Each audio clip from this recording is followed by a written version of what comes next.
With 2 children and nothing on the table, she extended her last piece of bread to a silent Pataxo native.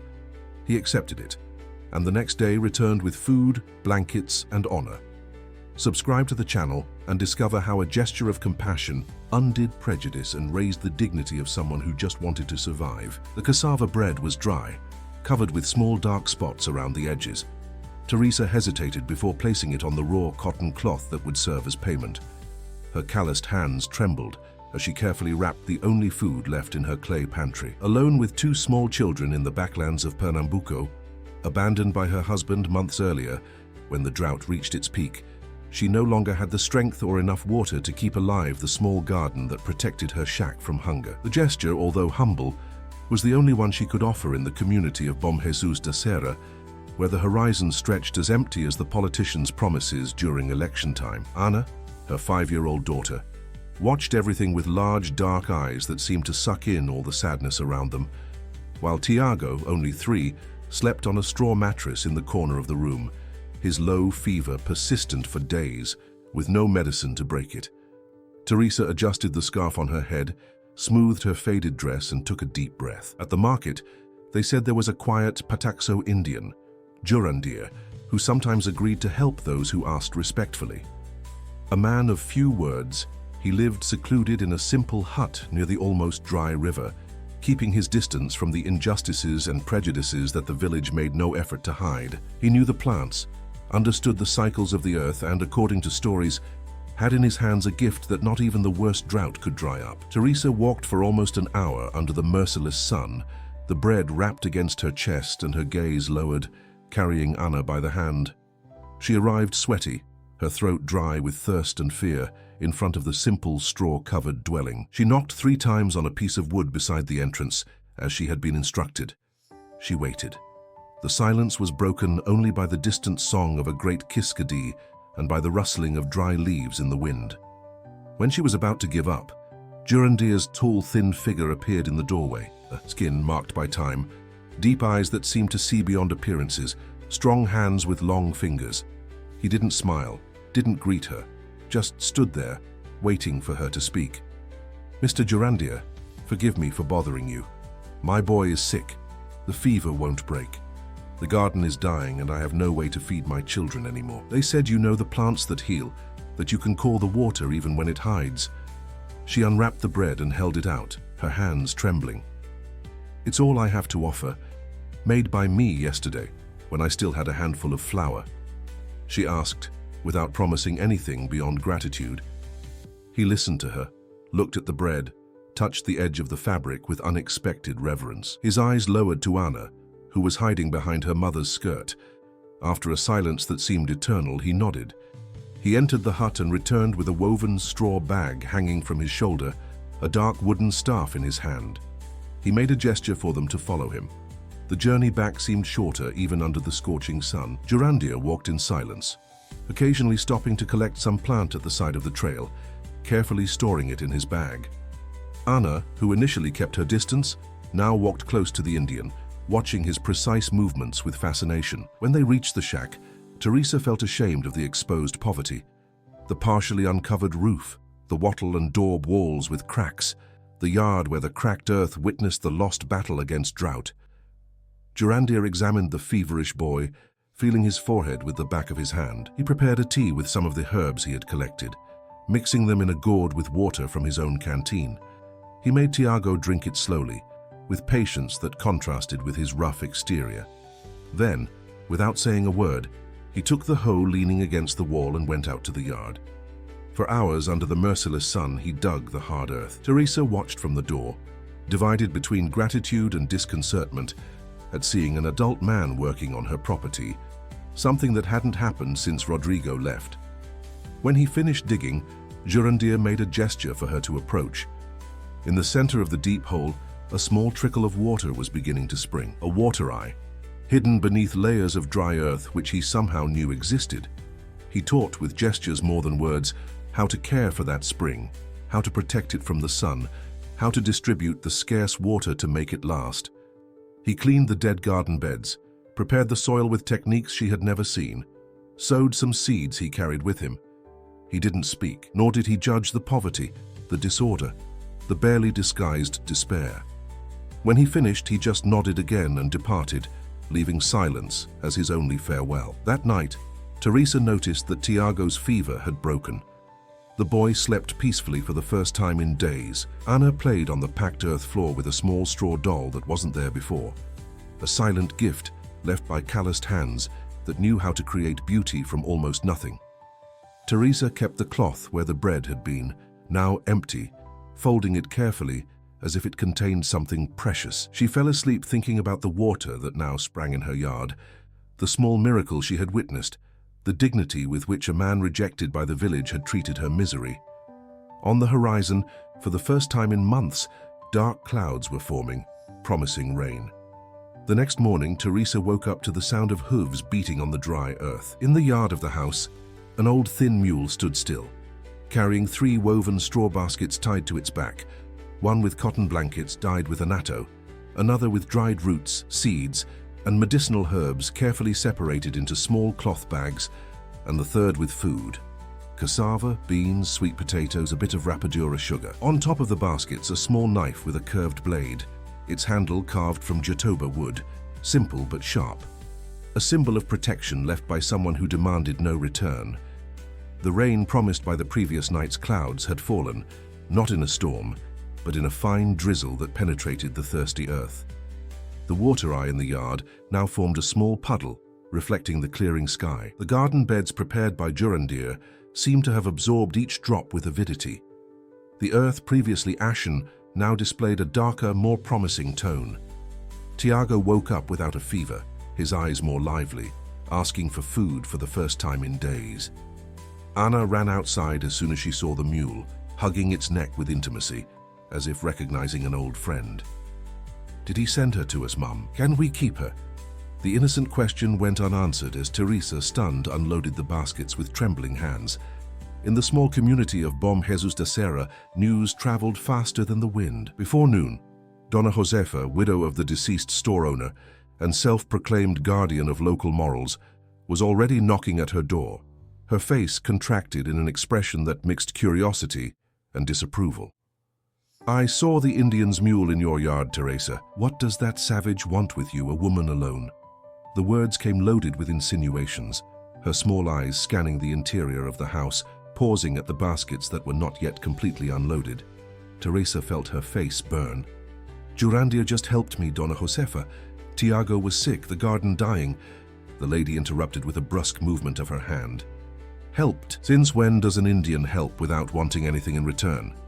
Everyone knows they are treacherous, that they can't be trusted. What did you give him, Teresa?" The question hung in the air like an accusation. Before she could respond, Mr. Antenor, owner of the store at the entrance to the village, joined Dona Josefa in the yard. Right behind him, 3 or 4 curious onlookers approached. The village saw, and as always didn't understand. The whispers began. They said she was sleeping with the pagan Indian, that she sold her body for provisions, that she had lost what little honor remained after Rodrigo abandoned her. "Father Antonio will know about this," declared Dona Josefa, her thin lips crisped in disapproval. "In this Christian community, we don't accept this kind of behavior." Teresa heard everything in silence, holding her children in her arms, trying to keep the ground firm under her feet. Anna, not understanding the malice in the words, asked out loud, "But the handsome man just brought medicine for Tiago, Mum. Why are they angry?" The silence that followed was broken by Mr. Antenor's dry laugh. "Medicine, is it? Is that what they're calling it now?" The unwanted visitors finally departed, leaving behind a trail of condemnation. That afternoon, while preparing a soup with the received food, Teresa watched through the window the residents who passed slowly in front of her house, some slowing their pace to peer in, others averting their gaze as if misfortune were contagious. The children who previously played with Anna were now pulled away by their mothers, with whispered warnings that she could only imagine. 3 days passed. The small garden was beginning to show signs of life, timid green shoots breaking through the once sterile earth. Tiago was regaining his strength, running around the yard with renewed energy. The mule, which Anna had named Star because of a white spot on its forehead, remained in the yard, as if it had been instructed to stay. Teresa learned to care for the animal, brushing its tangled coat, offering fresh water and the few tufts of grass she could find. On the fourth morning, there was a knock at her door. It wasn't the gossiping residents, but Donna Zuleide, a midwife and healer, one of the few people in the village who still maintained respect for Jurandir and his knowledge. A black woman of indefinite age, she carried on her time-marked face a wisdom that dispensed with words. "I came to see how the boy is doing," she said simply, entering without waiting for an invitation. She examined Tiago with gentle hands, prepared a new tea with some of the herbs left by Jurandir, taught Teresa to identify the properties of each one. Before leaving, she looked fixedly at the young mother. "Don't mind what they say. People have long tongues and short minds. Jurandir has the gift of seeing who deserves help. If he brought gifts, it's because he saw something in you that others don't see." The words brought momentary comfort, but didn't prevent Teresa from finding a circle of coarse salt spread in front of her door the next morning, a sign of bad omen left by anonymous hands during the night. On Sunday, she took the children to the small church in the central square. She entered with her head held high, ignoring the looks and whispers. Father Antonio, a middle-aged man with a reputation for strictness, gave a sermon about virtue and the dangers of temptation. Although he never mentioned her name, the looks that turned in her direction made it clear that the example of sin had a definite address. At the end of the Mass, when she tried to approach for communion, she felt invisible. No one made way for her. No one acknowledged her presence. She returned home with a lump in her throat and a growing determination. That night, sitting in the weak light of a lamp, she was teaching Anna to weave straw as she had learned by observing the technique of the baskets left by Jurandir, when she heard raised voices on the path leading to her house. She put the children in the makeshift bed at the back of the house and went out to the yard. A group of 5 men was approaching, led by Mr. Antonor. The smell of cachaça arrived before them. "We've come to get the mule you stole from the Indian," one of them shouted, staggering. "An animal of that value is not for people of your kind." Teresa felt the blood freeze in her veins. "I didn't steal anything. It was a gift." Antonor laughed, a harsh sound in the night. "A gift? And what did you give in exchange, woman? Everyone knows you don't even have enough to eat." The men advanced across the yard. Star, agitated, pulled at the rope that tied her to the trunk of an umbuzero tree. At the moment when one of the men tried to grab the animal's rope, a sharp whistle cut through the darkness. At the edge of the yard, Jurandir's silhouette was outlined against the starry sky. His face, partially illuminated by the crescent moon, showed no emotion, but his eyes shone with disturbing intensity. The men stopped, suddenly sober. "What do you want, Indian?" asked Antonor, his voice less confident. Jurandir took 3 steps forward, the staff firm in his right hand. He didn't answer. He just looked one by one with tranquil firmness that contained more authority than any verbal threat. The silence extended for almost a minute, heavy, electric. Finally, one of the men pulled Antonor's arm. "Let's go." "It's not worth it." They retreated, casting suspicious glances. Before disappearing around the bend in the path, Antonor still shouted, "This won't stand. Decent people don't accept this shamelessness." When the sound of footsteps was extinguished, Teresa realized she was trembling. Jurandir approached slowly, stopping a few meters away. It was the first time she saw him smile, an almost imperceptible movement at the corner of his lips. "Thank you," she managed to say, her voice almost failing. He nodded, made a gesture toward the house as if asking about the children. "They're fine. Tiago no longer has a fever." Another nod of the head. Then, to her surprise, he spoke, his deep and melodious voice contrasting with his habitual silence. "I will return." Just one word, pronounced with a characteristic accent but loaded with promise. Jurandir adjusted the bag on his shoulder and disappeared into the darkness, as silently as he had arrived. That night, Teresa dreamed of abundant rain and green fields, of a community where people helped each other without judgments, of strong hands that built instead of destroyed. She woke up with her face wet with tears she couldn't explain. The week that followed brought subtle changes. The garden was thriving in an almost miraculous way. The shoots that before were barely distinguishable now displayed green, vibrant leaves. The water eye, carefully protected by a structure of stones that Teresa had built following the model left by Jurandir, provided enough water for the plants and for the basic needs of the house. The food baskets, used sparingly, ensured modest but regular meals. Tiago had completely regained his health. His once pale cheeks now displayed a healthy, rosy tone. Anna spent hours caring for Star, talking to the mule as if the animal could understand every word. Sometimes Teresa caught the girl looking expectantly at the path leading to the house, as if awaiting someone's arrival. The isolation imposed by the community, however, was becoming more oppressive each day. When she went to the market, the vendors served her reluctantly, some blatantly increasing prices, others pretending not to have what she was looking for. The village children had been forbidden to play with Anna and Tiago. Father Antonio himself, when she tried to speak with him after Mass, averted his gaze and moved away quickly, as if fearing contamination. On Monday, a week after the incident with the drunk men, Donna Zulaide appeared again. This time, her countenance was loaded with concern. "Teresa, I need to warn you. They're organizing something against you. I heard Antonor and Colonel Jeremias' son talking in the store. They were talking about expelling you from the community, about not leaving bad influence near their children." The news, although shocking, didn't completely surprise her. Teresa had already felt the growing hostility, the looks that had gone from condemnation to threat. "And what can I do, Donna Zulaide? I have nowhere to go. I have no family, no money." The old midwife sighed, her wrinkled hands squeezing Teresa's. "Jurandir could help. He has respect among the forest peoples. He could talk to the chief, maybe get a place for you and the children." The suggestion made Teresa hesitate. Take refuge among the indigenous people. Abandon the life she knew, however difficult it was. "I don't know, Donna Zulaide. What if they don't accept us? We're different." The midwife shook her head firmly. "The APACHE have more compassion in their hearts than many Sunday Mass Christians, but I understand your fear. Think of it as a last resort." Before leaving, the old woman left a small package on the table. "Jurema powder. Burn a little before sleeping for protection. The spirits are restless." That night brought disturbing dreams. Teresa saw herself surrounded by threatening shadows, trying to protect her children, while a deep, calm voice called her name from afar. She woke up with a start to the sound of breaking glass. The small front window had been hit by a stone, shards scattered across the packed earth floor. Tied to the stone, a piece of paper with a message written in crooked letters. 3 days to leave, then we burn everything. The ultimatum, crudely expressed, made her heart race.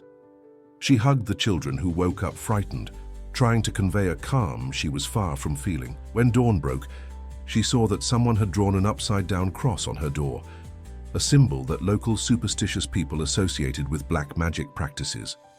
In the small garden, several plants had been uprooted, trampled. The gratuitous malice hurt more than the material damage. That same day, when trying to buy kerosene for the lamp, she was expelled from the store by Mr. Antonor. "I don't sell anything to those who sleep with pagans. You have 3 days to disappear from here with your children, or I'm not responsible for what happens." The countdown had officially begun. During the journey back, head down and fighting against tears, she crossed paths with Colonel Jeremias' son, a man in his early 20s known for his arrogance and cruelty. Mounted on an imposing horse, he looked down at her with contempt. "My father sent word that he'll need that land.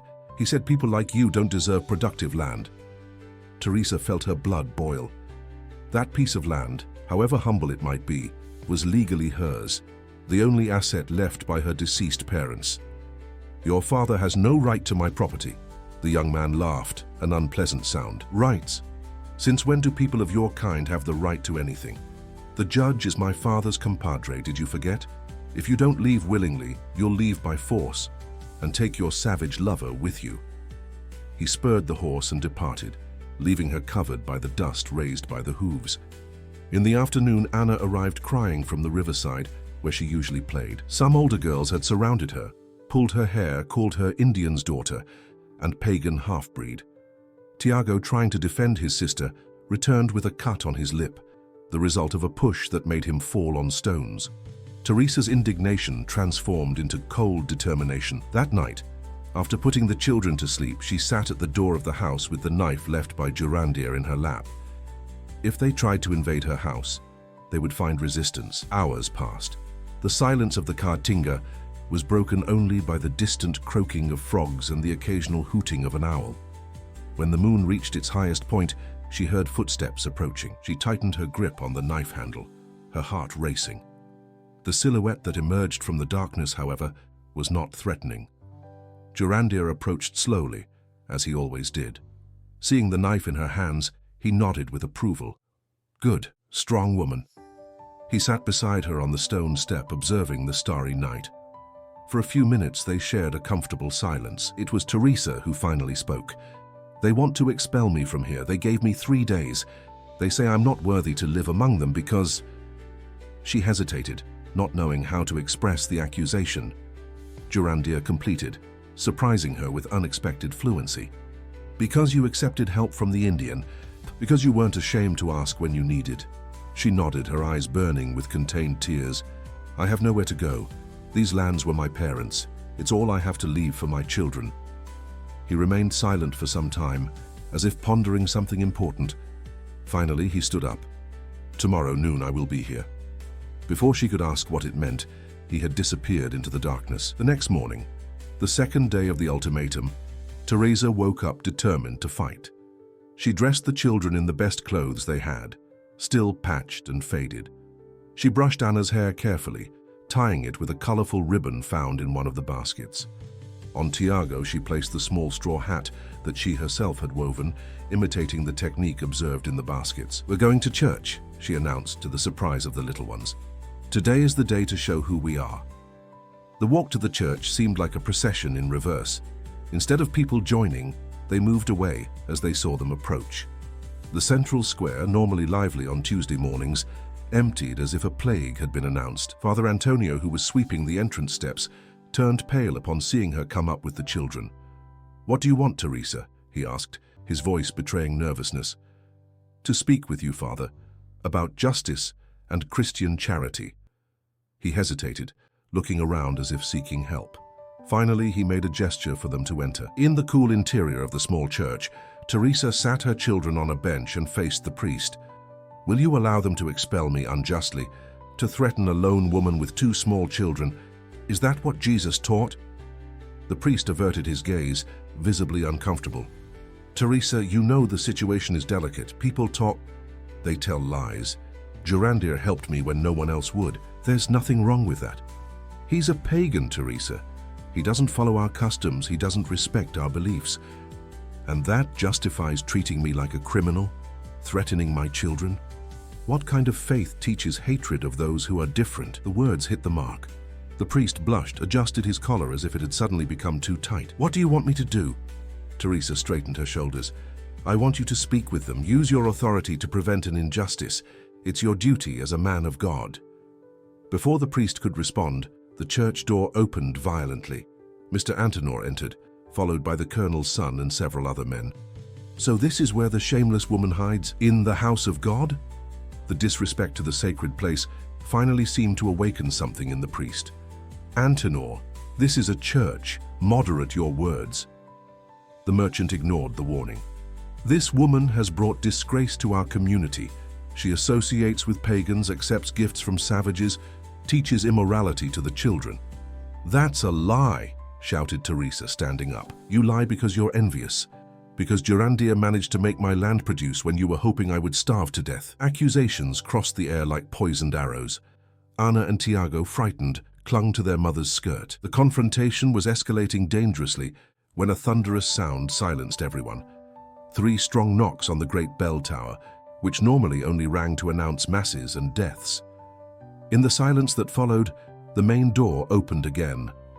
Girandir entered, but he wasn't alone. Behind him came 6 men and 2 Pataxo women, all dressed with simple dignity, some sporting headdresses and traditional paintings. The oldest of them, a man with graying hair and majestic bearing, carried in his hands a staff carved with complex symbols. The silence in the church became palpable, dense with astonishment and apprehension. That unexpected meeting of worlds on the threshold of noon under the scorching sun of the Sertão announced a turning point that no one could have foreseen. Time seemed suspended inside the small church. The rays of sunlight that penetrated through the simple stained glass created colorful patterns on the stone floor, illuminating the unusual scene. On one side, the residents of Bom Jesus da Serra, paralyzed by surprise and discomfort. On the other, the Pataxo, erect and silent, their painted bodies contrasting with the austerity of the Catholic environment. Jurandir took 3 steps forward, positioning himself beside Teresa and her children. For the first time since she had met him, she saw him wearing traditional adornments, a necklace of red and black seeds, woven fiber bracelets on his wrists, a small macaw feather attached to his black hair. The Pataxo elder also advanced, leaning on the ceremonial staff. When he spoke, his deep voice echoed on the stone walls, carrying the strength of one who is accustomed to being heard with respect. "I am Tupa, chief of the Pataxo of Clear Waters. We have come to speak with the white men who threaten a woman whom we honor."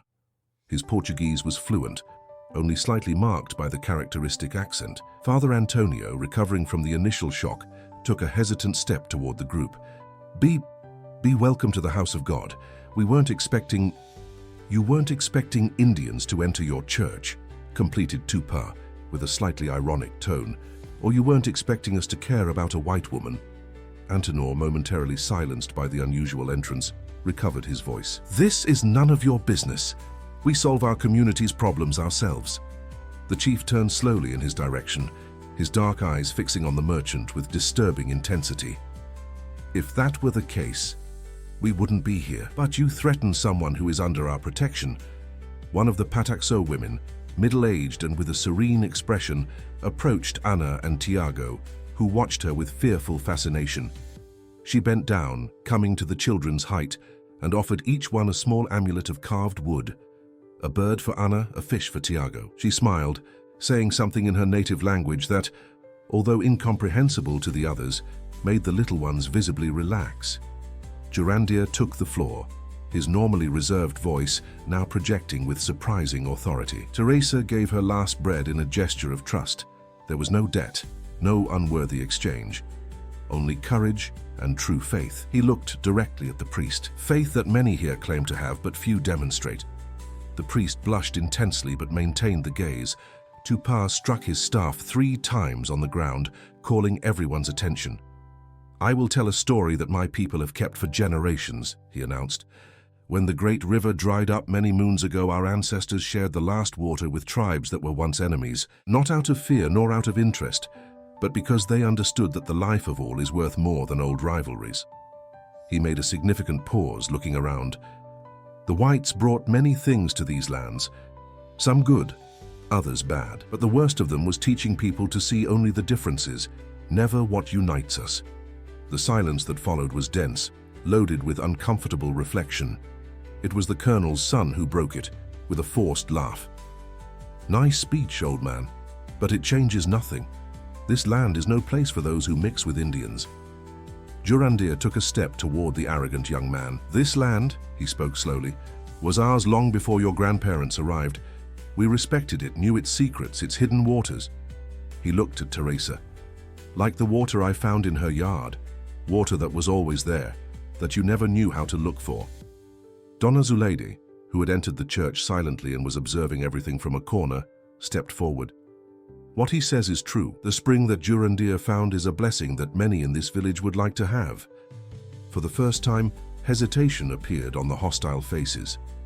Water was too precious a commodity in the Sertão to be ignored. Chief Tupa seized the moment. "We declare before all that Teresa and her children are under the protection of the Pataxo people. Her honor is now defended by our tribe." He turned to Antenor and the colonel's son. "Anyone who threatens her or her children again will be declaring war not on a lone woman, but on our entire people." The force of the declaration hung in the air like electricity before a storm. One of the other Pataxo women, younger and with a determined expression, spoke then. "We are tired of seeing your fears transformed into hatred. The woman you reject has shown more courage and dignity than all of you together."